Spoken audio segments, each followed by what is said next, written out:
সংক্ষিপ্ত পরিসরে আমি যেটা বলতে চাচ্ছি সেটা হলো এই, আমরা এখানে যারা আছি সহি আকীদার আলহামদুলিল্লাহ, আমরা যারা নিজেদেরকে দাবি করি এবং চলার চেষ্টা করি, আমরা যদি সকলেই আমার রব আমাদের আল্লাহ মনিব যে জ্ঞান, যে বিবেক, যে বুদ্ধি দিয়েছেন, সূরা শামসের মাঝে আল্লাহ রাব্বুল আলামিন বলেছেন ফাআলহামাহা ফুজুরাহা ওয়া তাকওয়াহা, প্রতিটি সৃষ্টিজীবকে আমি আল্লাহ সুবহানাহু ওয়া তাআলা ভালো এবং মন্দ, ভালো এবং মন্দ এই দুটি জিনিস বুঝার মতো, হক আর বাতিলের মাঝে পার্থক্য নির্ণয় করার মতন জ্ঞান, বিবেক, বুদ্ধি দিয়েই আমি পৃথিবীতে প্রেরণ করেছি। আমরা যারা আছি, যতটুকু দিনের ইলম আছে, দিনের যতটুকু জ্ঞান আছে, এই জ্ঞান অনুযায়ী, বিবেক অনুযায়ী যদি আমরা আমল করতাম, আমার বিবেক বলে আমাদের বাংলাদেশ জান্নাতুল ফেরদাউসে পরিণত হতো। কি সত্য না? আমরা যতটুকু জানি তার উপর যদি আমল করতাম, তাহলে এদেশে মুনাফেকি, ফাসেকি, জালেমি, সন্ত্রাসী, চাঁদাবাজি এগুলি একটাও থাকতো না। সব আমরা এই দেশে শতকরা 95% কি মুসলমান, কিন্তু আমরা যে যতটুকু জানি, আমার মনে হয় তার উপর আমরা আমল করতে নিজেরাই ব্যর্থতার পরিচয় দিয়েছি। আমাদের ভাগ্য, তাকদীর আলহামদুলিল্লাহ কথা বলো, প্রতি জুমাবার কোরআন সুন্নাহর আলোকে প্রখ্যাত শাইখগণের কাছ থেকে আমরা আলোচনা শুনি। যে পরিমাণে আলোচনা শুনি সে পরিমাণে কি আমরা আমল করতে পারছি? আমাদের আমল আখলাকের কি পরিবর্তন ঘটছে? আমাদের সমাজে আমাদের সহি আকীদার যারা আছে, আমরা আলহামদুলিল্লাহ বেপর্দা আছে, সুদ আছে, আছে না নাই? ঘুষ আছে, জেনা আছে। বিবাহের অনুষ্ঠানগুলো তো দেখুন, নারী পুরুষ একত্রে আয়োজন, হয়তো দুই একজন বাদে ভিন্ন ধরনের আয়োজন করে থাকি আমরা। সুদ, ঘুষ, জেনা, ব্যভিচার, অনাচার, পাপাচার, দুরাচার, অশ্লীলতা, বেহায়াপনা সর্বত্র ছেয়ে যাচ্ছে। তাহলে আমরা আমাদের যে সহি আকীদার দাবি করি, আলহামদুলিল্লাহ বাস্তবে সেটা আমরা প্রয়োগ করতে পারি না। বেড়ায় প্রায় 3.5 বছরের মতো আমি খতিব ছিলাম চিনাদি মসজিদে।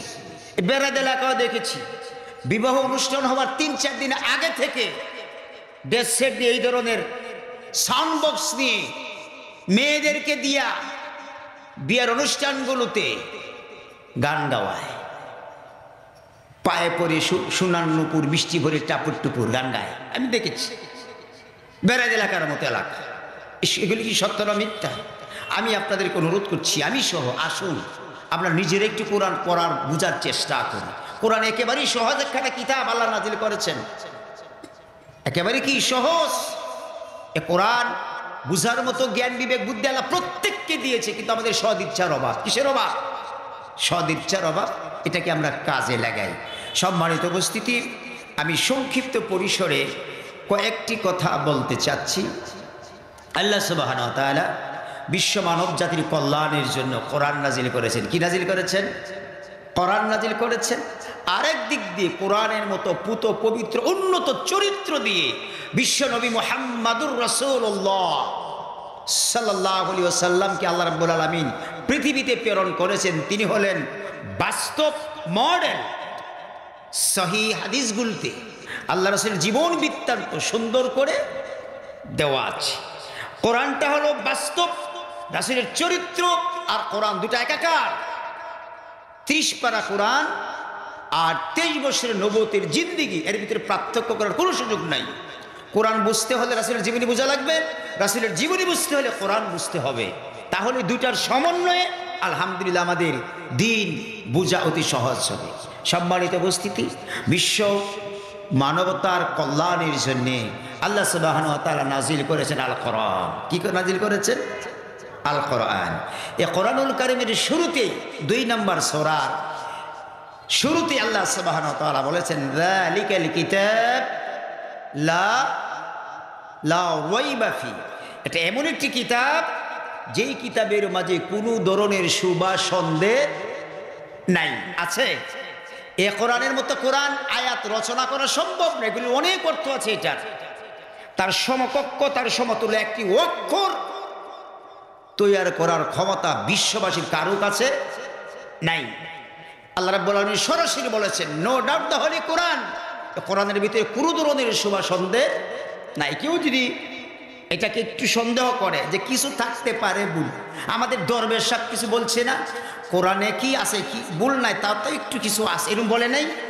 ওনার মুখ দিয়ে বলছে কিছু একটু আছে, ইমান থাকবে?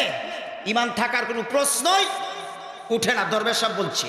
সুতরাং আমি আপনাদেরকে যেটা বলতে চাই, আল্লাহ রাব্বুল আলামিন মানুষের যত সমস্যা সব কিছু কোরআনে খুলে খুলে বলে দিয়েছেন, দেয় নাই?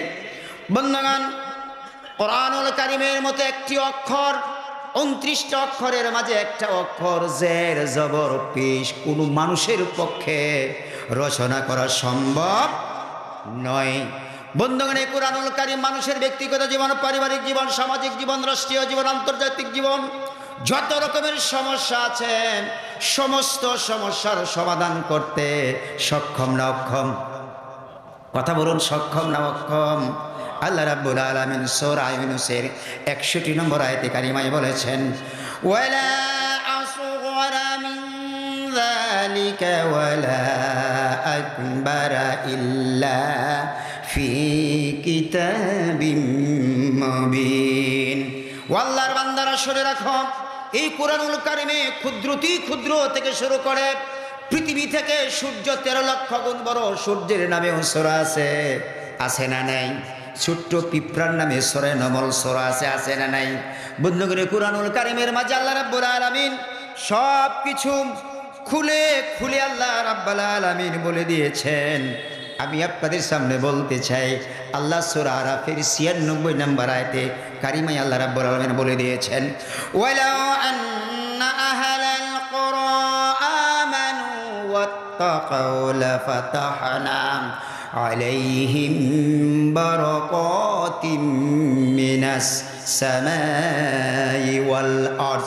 ওয়ালাউ, লাউটা হলো হরফে শর্ত। কি দিয়েছেন আল্লাহ রাব্বুল আলামিন? শর্ত দিয়েছেন, যদি তোমরা দুটি কাজ করো। কয়টা কাজ? আমানু ওয়াত্তাকাউ, যদি তোমরা ঈমান আনয়ন করো আর তাকওয়ার গুণে যদি গুণান্বিত হও। লাফাতাহনা, লামটা এখানে ব্যবহার করেছেন আল্লাহর নিশ্চয়তা বিধানের জন্য। অবশ্যই অবশ্যই আমি আল্লাহ রাব্বুল আলামিন আকাশ এবং জমিনের সমস্ত রহমতের দরজা আমি আল্লাহ তোমাদের জন্য উন্মুক্ত করে দিব। সুবহানাল্লাহ। কি করে দিবেন? অন্ন, বস্ত্র, শিক্ষা, চিকিৎসা, বাসস্থান, জীবনের নিরাপত্তা সহ সব কিছু নিশ্চিত করবেন কে? আল্লাহ সুবহানাহু ওয়া তাআলা পরিষ্কার ভাষায় বলেছেন।